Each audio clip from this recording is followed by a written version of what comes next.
first thing you have to consider is where he's from, and he's from Manning, so that's self-explanatory. Rough, tumble, hilarious. Dark hair, mustache, somewhat portly. Maybe putting out his thumb like this. Okay. Maybe twiddling his thumbs a little bit. I don't know. Danny's, how we doing, boys? How we doing, fellas? He's only human.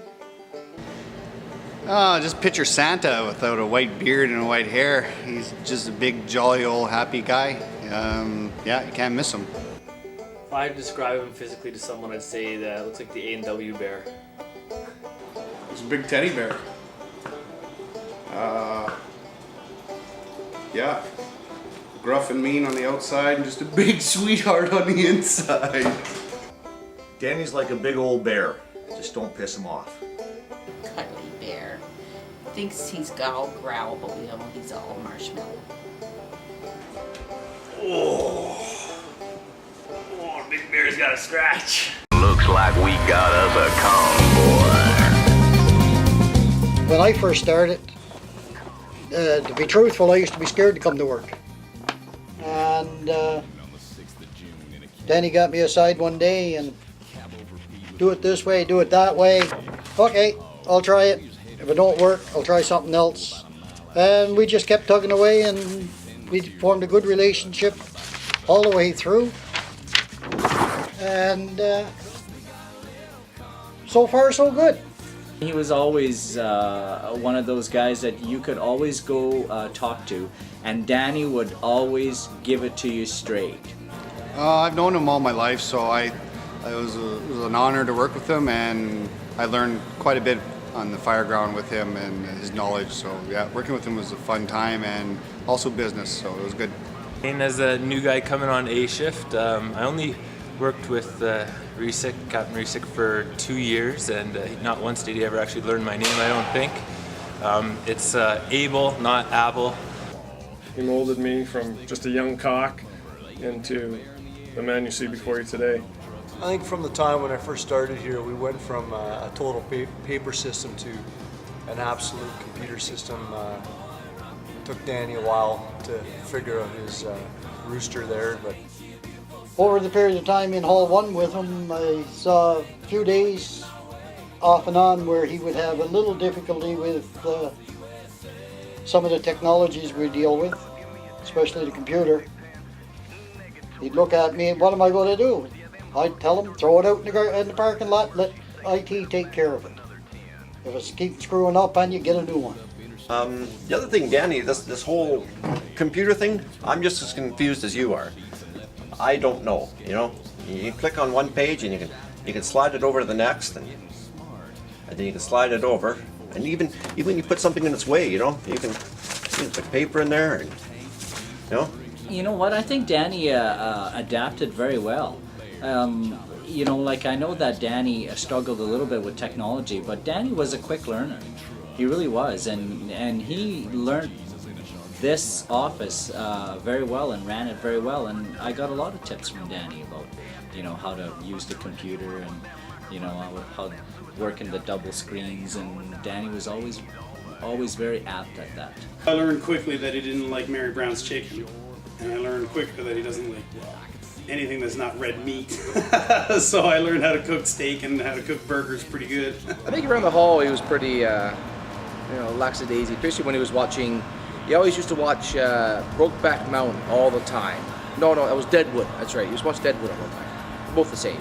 I remember Danny coming out calls 3 o'clock in the morning with his hair sticking up in the air, trying to hide it underneath the toque or petting it down on the side, asking if he looked good for the public or not before he went to an apartment building's alarms calls. He liked to lob out the odd comment and then watch it stir. He's a great guy to work with. He always gave you the benefit of the doubt, again, as long as you didn't piss him off. And he made sure you toed the line and did the right things. We all knew who ran the shift, didn't we, Danny? It didn't take long before I realized that he wasn't very good at tearing his own paper towels. So at the beginning of every shift, I'd come in here and make little piles of paper towels for him to wipe his hands after he uses the little boy's room. This is where your gear typically would go. This is where I'd pick your gear up for you and move it over to the truck. I'm sure there's a couple times I forgot you had to place your gear back on here. I'm sorry for that. But I did try to get your gear on the truck for you at all calls so you wouldn't go without it. The smoke wasn't showing. He didn't know where he was going. He'd have his map book and it would just go back like that. And I was supposed to get us to where we need to go. He wasn't able to find his way through the map very well. Dan, you did teach me one thing, and I hold it dear to my heart. Now I can understand. I used to come in here, and I'd have my hole punch sitting on the desk, where it'd be nice and easy and nice and accessible. And I'd come in the next day after your night, and you'd have it moved back over on the cabinet. And why are you doing this? Well, you know, it's so much easier if you have the hole punch here where we can use it. Your answer was always, well, I've got somebody to do that. So, well, it just so happens, you know, Sterling!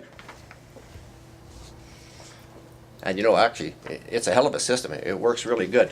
Can you punch these for me, please? Sure, boss. Thank you.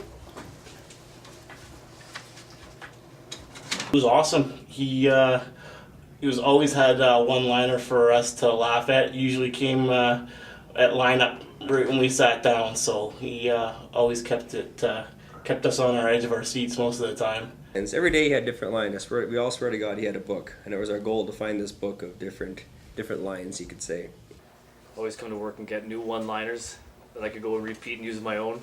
We always said that we were going to write a book on and start keeping track of them sayings that he had. I don't think anybody has, and maybe Danny can write them down and give them back to us, because that's certainly something that we do miss.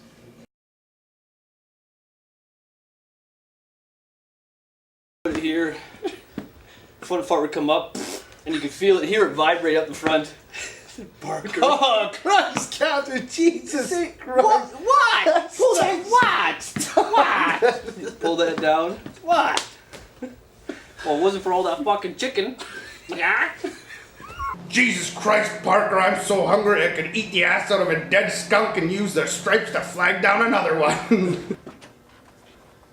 7 o'clock! Drop your cocks and grab your socks! You don't miss a slice out of a cut loaf. Charge it to the road and let the dust settle it. Jesus Christ, that's harder than stuffing a marshmallow up a wildcat's ass. Pissing in the ocean and expecting it to rise. $10! My ass! Jesus Christ, I'm so hungry that my stomach thinks that my throat's been slit. Built Ford tough. Try knocking this off his feet. Gear done. What's this you got out here? Chrome on that thing? That's like putting perfume on a pig. Yeah, just made 3 paramedics. Who wants a beer? Kakila! Kakila. Kakila. Kakila. Kakila. Kakila! Kakila. Never said cocky law to me.